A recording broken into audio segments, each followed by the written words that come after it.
what is the time frame for doing an accounting on a deposit, the SOTA? 30 days. And 30 days from when?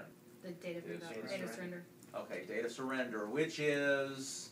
Giving up the keys and any access button. But they don't always do that, do they? Physically. And so when you reasonably believe, and so where do you send the, there are two separate obligations. There's the obligation for the deposit and what you're doing with the deposit, and then there's the obligation if you're going to, that's actually mailing the deposit back. Then there's a separate obligation if you're going to itemize any deductions. Now, what deductions can you make? Above and beyond wear and tear, back over rent, late fees, attorney's fees, utilities. Legal fees. Okay. Beyond, and I'm talking about more basic damages. Obviously, there's rents. It's beyond normal wear and tear. And how do you send it to the, where do you direct it? The forwarding address they provide us. Okay, and what if they don't give you a forwarding address? Send it to the old one. Or last property address, last known address. Last known address. Yeah. And actually, in most leases, I believe the TAR lease, there's not even, well, under the Texas Property Code, there's a duty when they give you a forwarding address. There actually isn't a duty when they do not, but I always recommend going ahead, sending it out to the last known address. That's typically the property address. I don't think it would be an emergency address. I would just send it to the property address. And if it doesn't get forwarded out and you get that letter and envelope, just go ahead and keep it and put it in the file.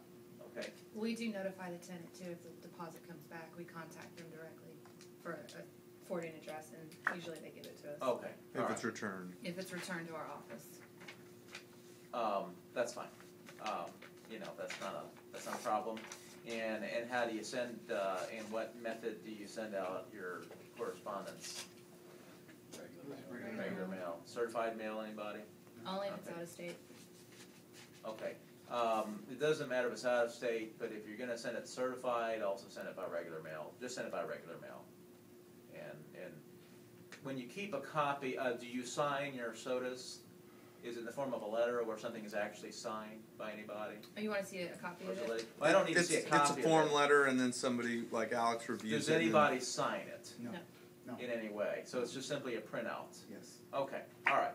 Because I was going to tell Well, you... there's an initial, the property manager's initial, and not the copy that the tenant receives.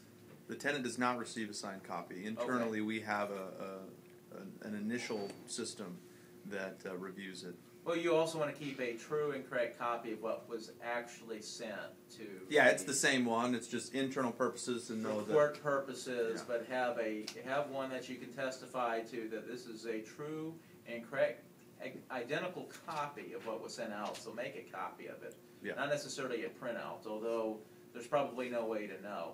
Except that if there's initial, you may have a problem saying, well, we initialed it internally, so don't change up your always maintain a set of documents that you, and it's not just true of the SOTA, but it's also true of every document that you send out, any correspondence that you either receive or you send out. And in fact, if you receive documentation from the tenant, especially in disputes, be careful about marking it up.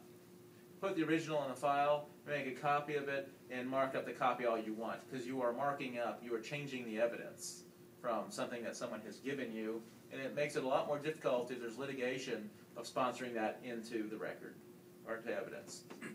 All right. I have a question really quick about yes, security deposits again. We get a lot of pushback from owners and stuff like that of things that we can charge. What's kind of maybe a general rule to talk about to landlords of like depreciating for repairs and those types of things that will just help them understand? Are you talking about carpet charges? Carpet, paint, of the two.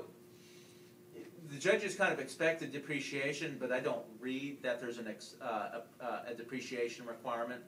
Let's say, for example, that you have some carpeting. Let's say that you go out and you buy used carpeting that looks brand new and it's 4 years old. And it's destroyed 3 months later.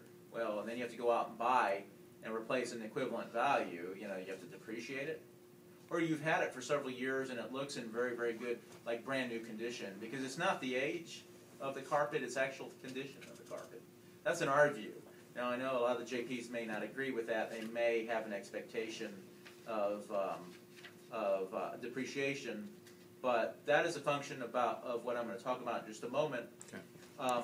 Cleaning charges and things like that, if you are probably better suited to have an agreed charge that you're going to charge. I don't know what your practice is, but if they move out and it's not properly cleaned and you pay a cleaning company to clean it, you're going to be charged X dollars. That's always the best. But it's going to be what the industry standard is. So if you do it internally and you charge as opposed to contracting out, it's always more difficult to justify when you are subjectively charging for something than it is when you are objectively charging because you've actually paid a third-party bill. We use third parties. Okay, that's not a problem. And then they have an invoice that they give to us based on the size of the house. Right. Now, this is I think, very critical. When somebody when they have vacated the property, and either they're breaking their lease, or for whatever reason they're moving out early, they're not supposed to, there's more time left.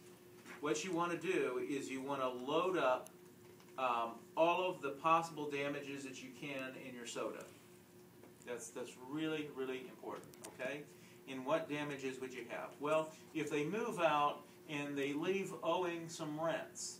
Now, just so you understand, that if somebody signs a 12-month lease, for example, for January through December, and they agree to pay you $1,000 a month, what they have, the agreement or the contract that you have is a $12,000 contract, divisible by payments of $1,000 per month. So let's say they pay January's rent, and they pay February's rent, and then they default after that. Well, how much do they owe? They owe $10,000. There's an acceleration provision, and if they're in breach, they don't pay, or